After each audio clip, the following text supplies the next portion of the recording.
Parce que dans les exemples que vous avez donnés, David Elbaz, vous ne parlez que de matière inanimée. Et là, tout d'un coup, vous parlez de vie. Oui. Ça veut dire que la vie produit de la lumière, beaucoup. Oui. C'est ça qui est dingue. C'est ça qui m'a... Expliquez-moi. Alors c'est ça Expliquez-nous. Oui. C'est-à-dire qu'en fait, un atome qui est situé dans un être vivant produit de la lumière avec une efficacité qui est beaucoup plus grande que le Soleil. Un être vivant rayonne de la lumière infrarouge, donc de la lumière... Enfin, s'il avait le même volume. Alors, s'il avait la même masse que le Soleil, par exemple, si j'avais, je ne souhaite vraiment pas, bien sûr, mais si j'avais la masse du Soleil, donc 2 × 10⁻30 kilos, alors je rayonnerais 200 000 fois plus de particules de lumière que le Soleil. Je sais, c'est troublant. En fait, vous rayonnez 120 watts. Je rayonne 120 watts. Oui, mais votre corps. Mon corps rayonne 120 watts. Mais par kilo, si on oublie ma masse, qui est vraiment pas un sujet de conversation intéressant, parce que je préfère oublier cette partie-là. Si on prend un corps de 60 kilos, et c'est pas le mien, mais disons un corps de 60 kilos. Alors à ce moment-là, on rayonne 2 watts par kilo. 2 watts par kilo. Je prends 1 kilo de chair humaine. Le Soleil, c'est 800 watts par mètre cube. Alors le Soleil, c'est 0,2 milliwatts par kilo. Par masse, Ce qui m'intéresse, c'est la masse. Ouais. Et donc, ça veut dire qu'en fait, on rayonne par kilogramme, je dis moi, mais 1 kilogramme d'écureuil, c'est pareil, ou un kilogramme de serpent ou d'éléphant. Le vivant rayonne avec une efficacité qui est 10 000 fois supérieure en termes de watts. Mais comme en plus on rayonne dans l'infrarouge, c'est-à-dire que chaque photon contient moins d'énergie, il y a en plus 20 fois plus de photons. Et donc, en tout, c'est 200 000 fois plus. Ça veut dire que c'est le processus que le corps vivant, qui est le nôtre, utilise pour transformer la matière que nous absorbons par l'alimentation en lumière. Exactement. Les macromolécules qu'on absorbe permettent de nourrir une machine à produire des particules de lumière qui est, et c'est ça qui est pour moi assez troublant, la machine la plus efficace qui ait jamais été conçue dans l'univers depuis 13,8 milliards d'années pour faire de la lumière. C'est la vie. Mais on n'est quand même pas là que pour faire des photons. Alors, attention, je ne sais pas pourquoi on est là.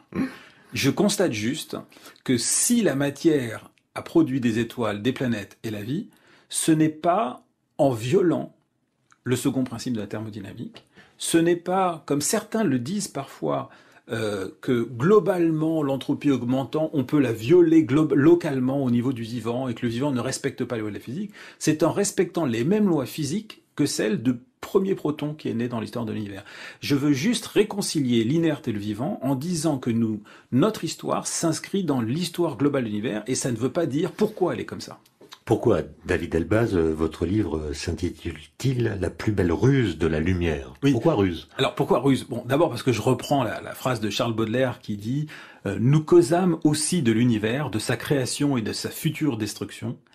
Mes chers frères, n'oubliez jamais, quand vous entendrez vanter le progrès des Lumières, que la plus belle des ruses du diable est de vous persuader qu'il n'existe pas. » Je pense que la lumière, quelque part, on oublie son rôle. Et pourquoi je parle de ruse, c'est parce que disons qu'elle utilise la matière comme les fourmis utilisent les pucerons pour récupérer leur lait, pour se multiplier, pour proliférer. Et la plus belle de toutes les ruses de la lumière pour se multiplier, c'est le vivant. Alors, je ne veux pas dire par là que la lumière, c'est le diable, ou que la lumière donne un sens métaphysique à l'univers. Ce que je veux dire par là, c'est que si on prend en considération cette cause nécessaire dans l'histoire de l'univers, qui donne un sens au même titre qu'il y a un sens de la pente d'une montagne, alors on est tenté de penser qu'on n'est pas tout seul dans cet univers. Ça veut dire que la vie était obligatoire, la nôtre ou d'autres formes de vie. Elle n'est pas nécessairement obligatoire, mais elle est dans le sens de la pente. Donc elle est, disons, légitime. Est-ce qu'elle existe ailleurs ? Tant qu'on ne l'aura pas vue, on ne le saura pas.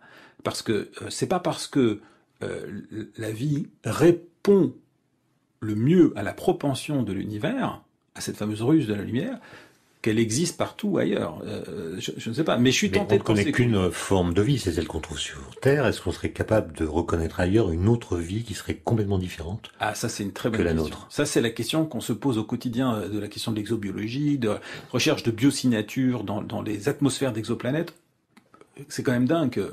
Il y a pas si longtemps, on savait pas s'il y avait d'autres planètes. Maintenant, on a détecté des milliers. On pense qu'il y a des milliards de terres dans notre galaxie. On a vu de l'eau dans l'atmosphère d'exoplanètes, de planètes qui tournent autour d'autres étoiles. On va demain, avec le satellite James Webb, étudier des molécules relativement complexes dans des atmosphères d'exoplanètes, partir à la recherche de biosignatures.